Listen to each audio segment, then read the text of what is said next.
¿Y si te dijera que existe un país tan largo que podría extenderse desde Noruega hasta el Sahara, pero tan angosto que puedes cruzarlo en auto en solo 2 horas?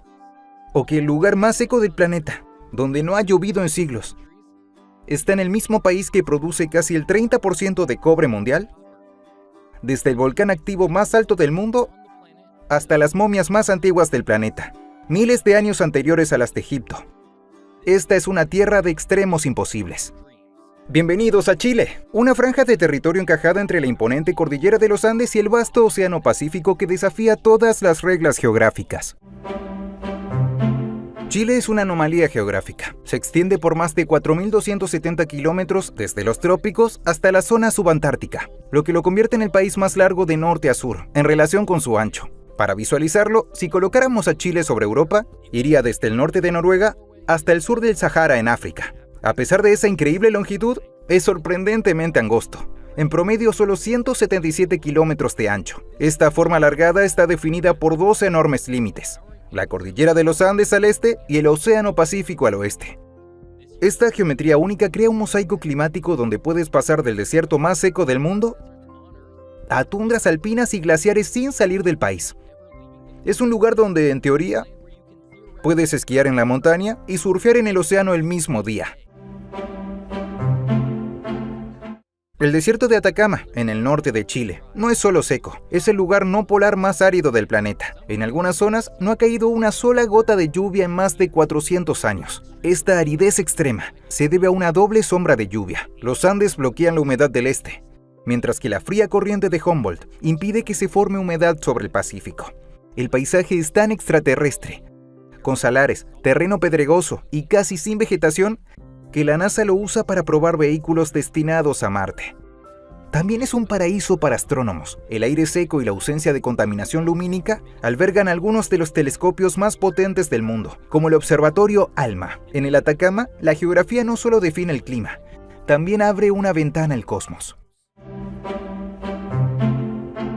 Con 6.893 metros de altura, el Nevado Ojos del Salado rompe récords en 2 categorías. Es el volcán activo más alto del mundo y la segunda montaña más alta de Sudamérica. Ubicado en la frontera entre Chile y Argentina, este estratovolcán domina la altiplanicie de la Puna de Atacama. Debido a su cercanía con el desierto, la montaña es sorprendentemente seca y la nieve suele aparecer solo en invierno en la cima, pero guarda otro secreto. A unos 6.480 metros se encuentra un lago permanente en el cráter, de aproximadamente 100 metros de diámetro. Se considera el lago más alto de cualquier tipo en el mundo. Para geógrafos y montañistas, Ojos del Salado es la máxima intersección entre actividad volcánica e hidrología extrema de alta montaña. Chile se ubica directamente sobre el cinturón de fuego del Pacífico, la región sísmica más activa del mundo. A medida que la placa de Nazca se subduce bajo la placa sudamericana, alimenta una impresionante cadena volcánica. Chile tiene aproximadamente 2.000 volcanes, casi el 10% del total mundial. De ellos, unos 500 son geológicamente activos, y alrededor de 60 han registrado erupciones en el último siglo. Algunos, como el Villarrica y el Osorno, son icónicos por su forma cónica perfecta y su actividad constante, con lagos de lava brillantes que atraen turistas de todo el mundo.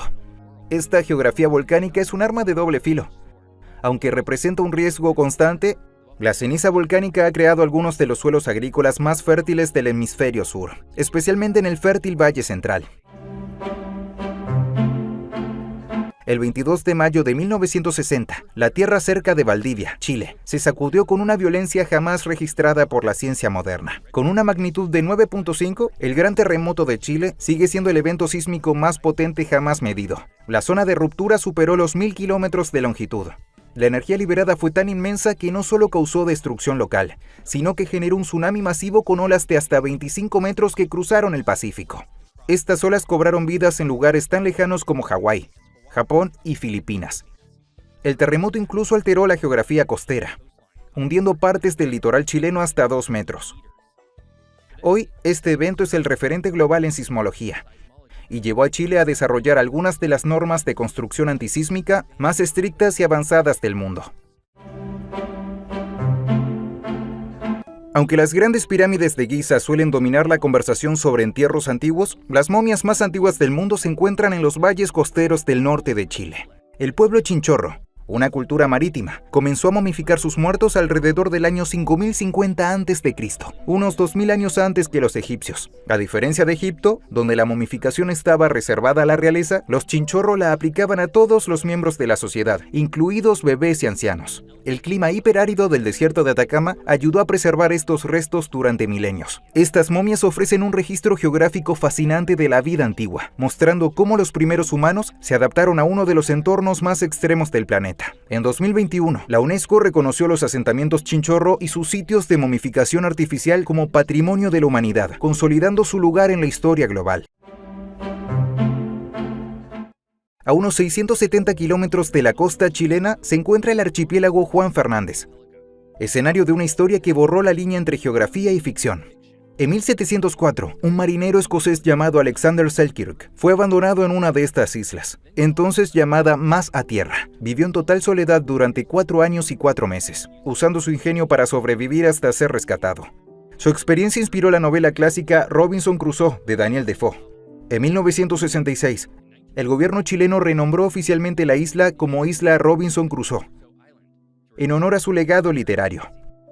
Hoy es una reserva de la biosfera, hogar de flora y fauna únicas que no existen en ningún otro lugar del planeta.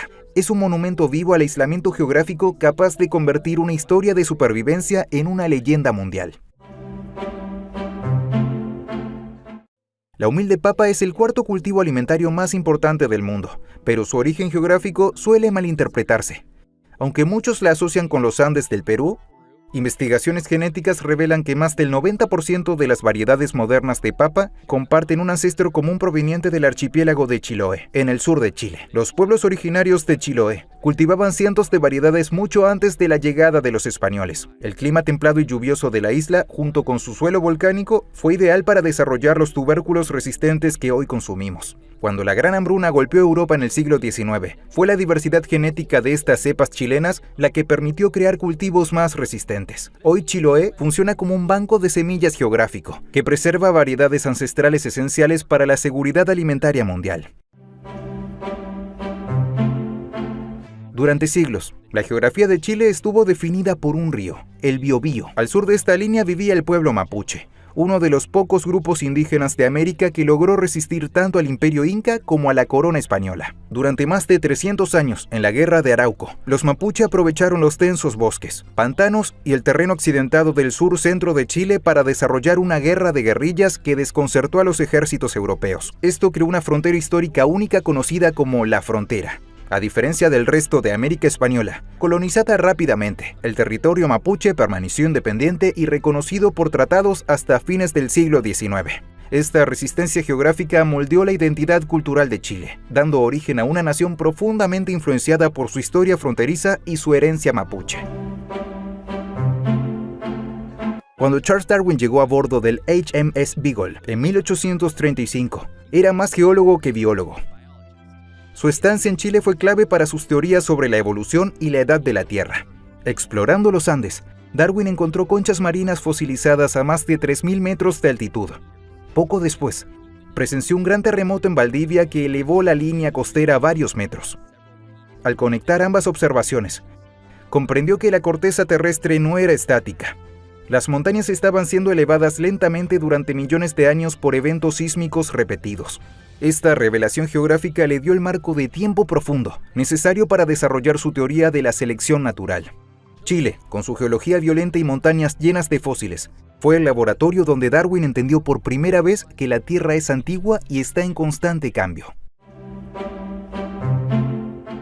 Durante décadas, la ciudad argentina de Ushuaia reclamó el título de Fin del Mundo. Sin embargo, en 2019, el gobierno chileno reclasificó oficialmente el asentamiento de Puerto Williams de pueblo a ciudad, ubicada en la isla Navarino, al otro lado del canal Beagle. Puerto Williams está en los 54 grados de latitud sur, lo que la convierte oficialmente en la ciudad más austral del planeta. Su geografía es agreste y azotada por el viento, y funciona como base para expediciones científicas hacia la Antártida y el turismo a Cabo de Hornos. La vida aquí la define el aislamiento y el mar. La ciudad es accesible principalmente por barco o avioneta. Al apropiarse de este título geográfico, Chile desplazó el foco del turismo más austral, consolidando su posición como puerta de entrada a la naturaleza antártica. En el balneario de Algarrobo, La ingeniería humana creó una maravilla geográfica: la piscina de San Alfonso del Mar. Durante años tuvo el récord Guinness, y esta laguna artificial supera el kilómetro de longitud y cubre unas 8 hectáreas. Contiene 250 millones de litros de agua de mar, bombeada directamente desde el Pacífico, filtrada y tratada. Es tan grande que los huéspedes pueden navegar en pequeños veleros y kayaks. El proyecto nació de una necesidad geográfica. La costa central de Chile tiene aguas frías y peligrosas, con fuertes corrientes que dificultan nadar en el océano. Esta playa artificial permite disfrutar del paisaje costero mientras se nada en agua turquesa a 26 grados, creando un oasis tropical en un clima templado. La Gran Torre Santiago no es solo el edificio más alto de Sudamérica, es un triunfo de la geografía humana y la ingeniería. Con 300 metros de altura, domina el horizonte de Santiago. Construir un rascacielos así en una de las ciudades más sísmicas del planeta exigió un diseño revolucionario. La torre está diseñada para resistir un terremoto de magnitud 9,0, sin colapso estructural. Cuenta con un núcleo masivo de hormigón armado y una estructura de acero flexible, diseñada para oscilar en lugar de quebrarse. Su fachada de vidrio también está preparada para soportar fuertes vibraciones. La torre simboliza el crecimiento económico moderno de Chile y su capacidad de prosperar en un entorno geográfico que en otros lugares sería considerado inviable para construcciones de esta escala. La geografía de Chile, especialmente las grandes altitudes y los cielos despejados del norte, lo convierten en uno de los mejores lugares del planeta para la observación aérea. Y quizá nos sorprende que también sea un punto global para avistamientos de ovnis. Chile es uno de los pocos países con un organismo gubernamental dedicado a investigar estos fenómenos, el Comité de Estudios de Fenómenos Aéreos Anómalos, que opera bajo la Fuerza Aérea de Chile. El pueblo de San Clemente incluso creó una ruta ovni, un sendero de unos 30 kilómetros por los Andes donde los avistamientos son frecuentes. La combinación de radares militares, observatorios astronómicos de clase mundial y una cultura abierta a lo inexplicable ha convertido a Chile en un destino indiscutible para investigadores. En Chile, estudiar el cielo es un asunto de interés nacional que mezcla ciencia con folclore moderno. El cobre es el motor de la economía chilena, y la mina escondida, en el desierto de Atacama, es el corazón de esa industria. Es la mina de cobre más productiva del mundo y aporta una enorme parte del suministro global. Su escala es difícil de imaginar. Consta de 2 enormes rajos a cielo abierto tan grandes que se distinguen claramente desde el espacio. Chile produce una cuarta parte del cobre mundial, un recurso clave para la transición energética y los vehículos eléctricos. La geografía humana del norte de Chile gira en torno a estas ciudades mineras, donde miles de trabajadores viven en campamentos de altura. Esta industria extractiva define el papel de Chile en el mercado global, transformando su desierto mineralizado y extremo en un órgano vital para la infraestructura tecnológica del mundo. Chile es, sin duda, uno de los países más interesantes del planeta. Aunque está dominado por la cordillera de los Andes, posee una diversidad climática y de geografía de biomas mayor que la mayoría de los países. Realmente es un mundo en sí mismo. Espero que hayas disfrutado aprendiendo todo sobre Chile. Si fue así, asegúrate de ver este video sobre la verdadera realidad geográfica del turismo masivo. Gracias por verme. Hasta la próxima.